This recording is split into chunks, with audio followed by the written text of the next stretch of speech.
نئی بات چینل کے ذریعے ہمارا آج کا موضوع شہد و شکر کا لالچ۔ چند لوگوں کا خیال ہے کہ حضرت حاتم در حقیقت بہرے نہ تھے، مصلحتاً بنے ہوئے تھے۔ بجز دلیل ایک دفعہ مکھی کا مکڑی کے جالے میں پھنس جانا اور اس آواز کا سننا، مکڑی کی خاموشی اور بے حسی، مکر و فریب اور مکھی کا جالے کو شکر جاننا۔ حالانکہ وہ ایک پھندا تھا۔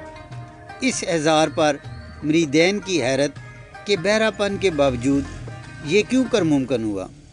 آپ نے ہنس کر جواب دیا، اے نادان، جھوٹ اور غیبت سننے والا بہتر ہے یا بہرا؟